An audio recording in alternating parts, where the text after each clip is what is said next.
अस्सलामुअलैकुम बच्चों, उम्मीद करता हूँ कि आप सब लोग खैर खैरियत से होंगे। तो बच्चों, आज मेरे साथ ज़रा बड़ा ख़राब काम हो गया। वो काम कुछ इस तरह से ख़राब हुआ है कि मैंने न्यूमेरिकल की वीडियोस रिकॉर्ड की थी सॉल्व करते हुए, और उसमें हुआ इस तरह है कि वॉइस जोन सी है वो आगे हो गई और वीडियो पीछे रह गई है, तो जिसकी वजह से अब मैं दोबारा से वीडियो रिकॉर्ड कर रहा हूँ। और न्यूमेरिकल सॉल्व हुए हुए हैं पहले से ही, लेकिन मैंने इनको पहले सॉल्व किया था साथ साथ ही वीडियो के अंदर। तो अब मैं सिर्फ आपको तरीक़ेकार समझा दूंगा ताकि आप लोग इन न्यूमेरिकल्स को समझ सकें और कर सकें। तो बच्चों, लास्ट लेक्चर में हमने हिस्टैरिसीस लूप पढ़ा था, जो कि थ्योरी के लिहाज से, थ्योरी के पोर्शन के लिहाज से आखिरी जो सा टॉपिक था हमारा चैप्टर नंबर 17 का। आज हम लोग पहले 3 न्यूमेरिकल्स करेंगे चैप्टर नंबर 17 के। तो उन न्यूमेरिकल के लिए मैं पहले न्यूमेरिकल की स्टेटमेंट आपके लिए पढ़ रहा हूँ, और साथ साथ मैं आपको समझाता भी जाऊंगा कि किस तरह से ये न्यूमेरिकल सॉल्व हुआ हुआ है। 1.2 सेंटीमीटर डायमीटर सिलेंडर, एक सिलेंडर है बच्चों, जिस तरह से ये मैंने बनाया हुआ है। उस सिलेंडर का जो डायमीटर है उसने मुझे गिवन दिया हुआ है, ये पूरा का पूरा डी गिवन दिया हुआ है, और वो डी उसने मुझे गिवन दिया है 1.25 centimetres is subjected to a load of 2500 kgs। इस पे एक लोड लटकाया गया है, जो लोड कितना था 2500 kg था। कहता क्या है, कैलकुलेट द स्ट्रेस। अब स्ट्रेस कैलकुलेट करनी, और स्ट्रेस मैंने आपको क्या बताया था, स्ट्रेस क्या चीज है हमारे पास, जब हम किसी एरिया पे, लेंथ पे या वॉल्यूम पे फोर्स लगाएं और वो फोर्स क्या करे, change in the shape, length और इन द वॉल्यूम कॉज कर दे, तो वो फोर्स हमारे पास क्या बन जाती है, स्ट्रेस बन जाती है। ठीक है, अब हमारे पास उसने साथ ही कहा स्ट्रेस कैलकुलेट करें on the bar in mega pascal, और जो स्ट्रेस कैलकुलेट करनी है वो मेगा पास्कल्स में कन्वर्ट कर कैलकुलेट करनी है। तो गिवन डाटा में क्या क्या दिया हुआ है, डायमीटर ऑफ द सिलेंडर उसने हमें क्या था, गिवन दिया हुआ था। इसी तरह से मैस जो सा था, जो लोड लटकाया गया है उसका मैस गिवन दिया हुआ है, कितना लोड, कितने मैस का लोड हमने उस सिलेंडर के साथ लटकाया है। अब स्ट्रेस कैलकुलेट करनी थी, तो स्ट्रेस रिक्वायर्ड है बच्चों हमारे पास। अब स्ट्रेस का जो फार्मूला बच्चों हम लोगों ने पढ़ा है, वो फार्मूला पढ़ा है फोर्स ओवर एरिया। अब हमारे पास फोर्स गिवन नहीं है, हमारे पास सिर्फ और सिर्फ क्या गिवन है, मैस गिवन है। तो हम लोग इस फोर्स को अल्टरनेटिव मेथड से कैलकुलेट करेंगे, मतलब वेट कैलकुलेट करना होगा। और एरिया भी हमारे पास गिवन नहीं है, लेकिन एरिया फाइंड आउट करने के लिए हमारे पास उसने डायामीटर गिवन दिया हुआ, तो हम वहां से डायामीटर भी फाइंड आउट करेंगे। तो फोर्स में कैलकुलेट करूंगा mg, मैस की वैल्यू हमें गिवन थी बच्चों, वो क्या थी 2500 kgs मल्टीप्लाइड बाय 9.8। यहां से जब मैंने फोर्स की वैल्यू कैलकुलेट की, तो बच्चों जो फोर्स की वैल्यू कैलकुलेट होके आई वो आई 24500 न्यूटन्स। इसको मैं फिर भी आप लोगों के सामने एक दफा कैलकुलेट करता हूं, 2500 मल्टीप्लाइड बाय 9.8। तो ये बच्चों जो मेरे पास आंसर आ रहा है इसका, वो आंसर आ रहा है 24500 न्यूटन्स। अब हमने कैलकुलेट करना है आगे एरिया। तो जब डायमीटर गिवन हो, तो जो मैं एरिया का फार्मूला यूज करता हूं वो करता हूं पाई डी स्क्वायर बाय 4। ये फार्मूला मैं एरिया का इस्तेमाल करता हूं। तो पाई डी स्क्वायर बाय 4, अब वैल्यूज पुट करता हूं, 3.14 multiplied by 1.25 multiplied by 10 raise to power minus multiplied by 10 raise to power -2। तो 10 एक्सपोनेंट जो सा है हमारे पास, उसने हमें क्या 10 रेज टू पावर -2 ये गिवन है। और इसके ऊपर क्या मौजूद है बच्चों, स्केयर भी मौजूद है, क्योंकि डायमीटर का स्केयर लेना था, तो मैं डायमीटर का स्केयर भी लेने लगा हूं। तो जो स्केयर करके मेरे पास आंसर आता है वो कुछ आता है 4.90625 मल्टीप्लाई 10 रेज़ टू पावर -4। अब मैंने इसको 4 से डिवाइड भी करना था, तो मैं इसको जब 4 से डिवाइड करता हूं तो मेरे पास यही वाला 1.22 आ जाता है, इसको मैंने राउंड ऑफ करके लिखा 1.226 आता है, तो इसको 1.23 मल्टीप्लाई बाई 10⁻⁴ मीटर स्क्वायर लिख दिया। तो अब फोर्स की वैल्यू भी बच्चों ये हमने कैलकुलेट कर लिया और एरिया की वैल्यू भी हम लोगों ने कैलकुलेट कर लिया। अब हमने स्ट्रेस कैलकुलेट करनी थी ये, तो स्ट्रेस वाले फार्मूला में सिंपल मैंने सिर्फ वैल्यूज पुट करके इनको आपस में डिवाइड किया हुआ है।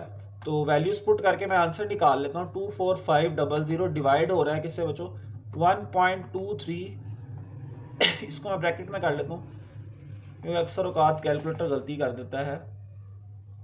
मल्टीप्लाइड बाय 10⁻⁴ जो हमारे पास आ रही है वो है -4, 10⁻⁻⁴ है। तो यहाँ से जो बच्चों मेरे पास आंसर निकलता है वो 199 काफ़ी लंबा सा राउत निकलता है जो कि मैंने यहाँ पे लिखा हुआ है। फिर मैंने इसको क्या कहते हैं मेगा पास्कल में कन्वर्ट करना था, तो 10⁻6 लेके आनी थी। तो मैंने इसको 6 स्टेप्स क्या किया है, आगे की तरफ मूव करवाया है। तो ये मेरे पास आ गया 199 मल्टीप्लाई 10⁻6। फिर मैंने इसको अप्रोक्सीमेट करके आंसर को लिखा 200 मेगा पास्कल, बुक वाला आंसर निकालने के लिए। उम्मीद करता हूँ कि इसकी आपको समझ आ गई होगी। अब अगले न्यूमेरिकल की तरफ बच्चों हम लोग आते हैं। तो अगला न्यूमेरिकल क्या है, वो हमारे पास है बच्चों 1 मीटर लॉन्ग वायर। आपको पता है कि मेरी आदत है जब मैं क्लास में पढ़ाता हूँ तो मैं पहले ही गिवन डाटा रिक्वायर्ड और सोल्यूशन की हेडिंग बना लेता हूँ और साथ साथ जो चीज आती जाती है उसको लिखता जाता हूँ। अब 1 metre long copper wire, 1 metre लंबी कॉपर वायर है, तो मतलब length, original length of the copper wire हमें उसने गिवन दी हुई है which is 1 metre, is subjected to a stretching force. उस पर कोई स्ट्रेचिंग फोर्स, खींचने वाली हमने कोई फोर्स लगाई है, और जब उसकी चेंज इन लेंथ है, its length is increased by 20 centimetre, उसकी जो लेंथ है 20 सेंटीमीटर बढ़ गई, मतलब फोर्स लगाई है, उसकी लेंथ में जो चेंज आया है वो 20 सेंटीमीटर का आया है। तो हमने लगा लिया calculate the tensile strain. Tensile strain calculate करो। टेंसाइल स्ट्रेन क्या थी, जो कि इंक्रीज इन लेंथ की वजह से स्ट्रेन होती है, उसको हम टेंसाइल स्ट्रेन बोलते हैं। ये बात मैं आपको बता के आया हूं, वो आपको याद होनी चाहिए। एंड परसेंटेज एलोंगेशन कैलकुलेट करें विच द वायर अंडरगोज। तो स्ट्रेन पहले हम स्ट्रेन कैलकुलेट करते हैं। तो हमारे पास डेल्टा एल की वैल्यू सेंटीमीटर में दी हुई, तो पहले मैंने इसको किस में कन्वर्ट करना था बच्चों, मीटर्स के अंदर कन्वर्ट करना था। तो मैंने इसको मीटर्स में कन्वर्ट कर लिया है। मीटर्स में कन्वर्ट करने के बाद मैंने सिंपल स्ट्रेन का जो फार्मूला होता है वो होता है change in length divided by original length, change in length divided by original length. तो यहां पे आ गया 20 मल्टीप्लाई बाय 10⁻⁻², और जो हमारे पास ओरिजिनल लेंथ थी वो तो 1 मीटर थी बच्चों, तो कोई फर्क नहीं पड़ा, सिंपल। अब आपको ये 0.20 हमारे पास इसका क्या आ गया, आंसर आ गया। क्योंकि स्ट्रेन एक यूनिटलेस क्वांटिटी को 10 दफा आपको बता चुके हैं, तो कोई यूनिट नहीं लगाएंगे हम इसके साथ। परसेंटेज एलोगेशन जब बच्चों हमने कैलकुलेट करनी होती है, कितना इंक्रीज परसेंटेज के अंदर है, ये था इंक्रीज। वैसे तो हम क्या करते थे, स्ट्रेन को मल्टीप्लाई कर देते थे किसके साथ, 100 के साथ। तो ये मेरे पास परसेंटेज एलोंगेशन आती थी। तो ये फार्मूला याद रखने का, परसेंटेज एलोंगेशन किसके बराबर है, स्ट्रेन मल्टीप्लाइड बाय 100। तो स्ट्रेन किसके बराबर होगी, परसेंटेज एलोंगेशन डिवाइडेड बाय 100। तो ये बात याद रखनी है आपने। ये हमारे पास आगे न्यूमेरिकल में क्या आएगी, काम आएगी। तो फिलहाल के लिए हमने अपना 17.2 वाला न्यूमेरिकल भी बच्चों क्या कर लिया है, सॉल्व कर लिया है।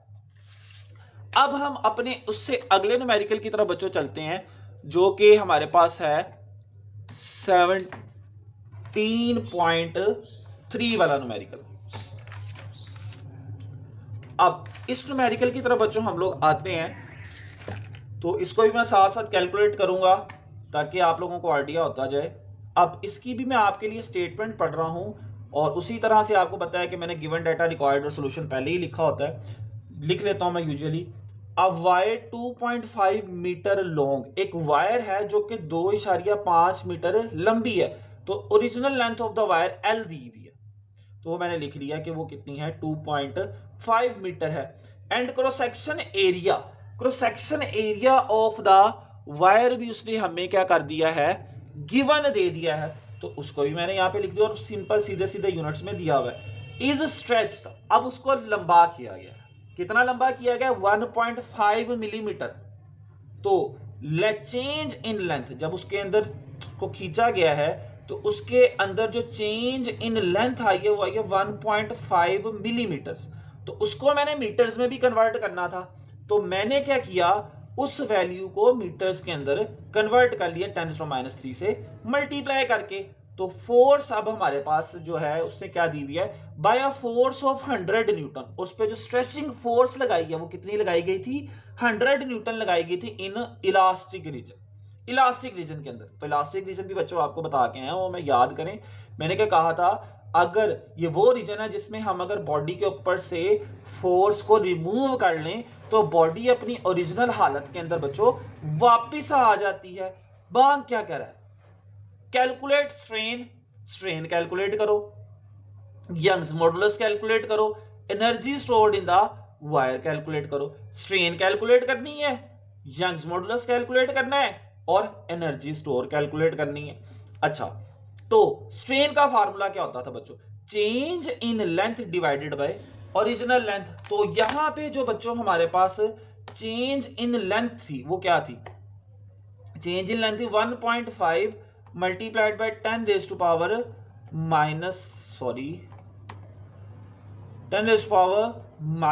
3, और ये डिवाइड किससे हो रहा था बच्चों, ये डिवाइड हो रहा है 2.5 के साथ। तो आंसर कुछ बच्चों हमारा आ रहा है 6 मल्टीप्लाइड बाय 10⁻⁴ आ रहा है।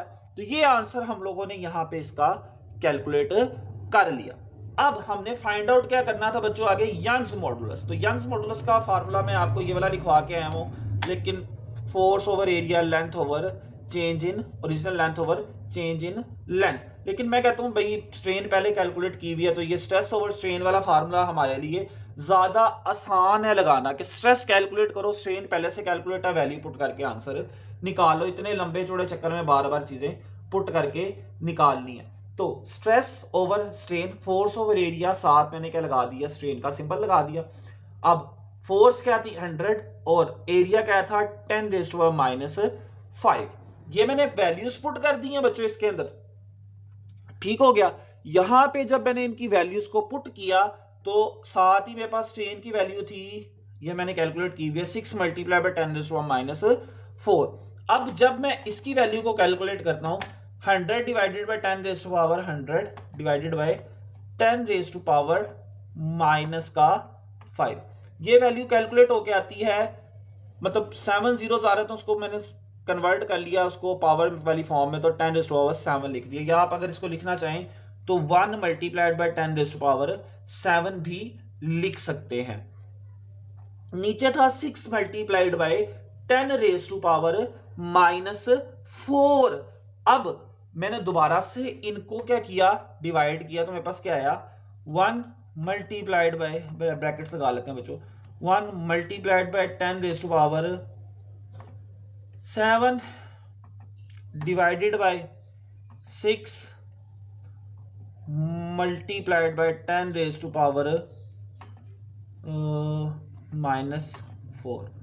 तो यहां से जब मैंने इसका आंसर कैलकुलेट किया बच्चों, वो मेरे पास कुछ इस तरह से आया, आंसर खराब हो गया बच्चों।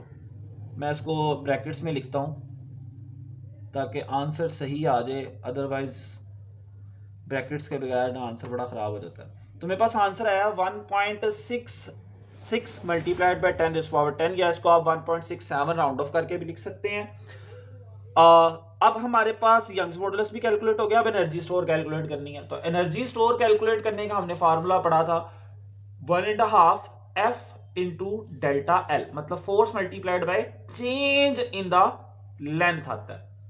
1.5 फोर्स की वैल्यू क्या थी बच्चों, 100 थी, चेंज इन लेंथ क्या था 1.5 मल्टीप्लाइड बाय 10⁻⁻3। तो इन वैल्यूज को भी मैं यहाँ पे पुट करता हूं। तो फोर्स है मेरे पास बच्चों 100 मल्टीप्लाइड बाय जो हमारे पास चेंज इन लेंथ है वो है 1.5 मल्टीप्लाइड बाय 10⁻⁵। अभी सारे के सारे को डिवाइड भी करना है किससे बच्चों, 2 के साथ। तो आंसर आता है 0.075। आंसर लिख दिया, इसको साइंटिफिक नोटेशन में कन्वर्ट किया, और यूनिट आपको पता है एनर्जी के क्या होते हैं, जूल्स के अंदर होते हैं, तो मैंने इसके यूनिट्स पुट कर दिए। तो ये थे बच्चों पहले 3 न्यूमेरिकल, और बड़े आसान है। आपने देखा सिंपल फार्मूलाज याद हो तो सिर्फ वैल्यूज पुट करने की गेम है, या कुछ कन्वर्जन्स है। तो अभी तक मैं उम्मीद करता हूं कि आपको सारे न्यूमेरिकल्स की समझ बच्चों अच्छी तरह से आ गई होगी। अब हमारे 2 न्यूमेरिकल्स रह गए हैं, उनको भी इंशाल्लाह हम लोग कल के लेक्चर में सॉल्व करेंगे। तो बच्चों अल्लाह हाफिज।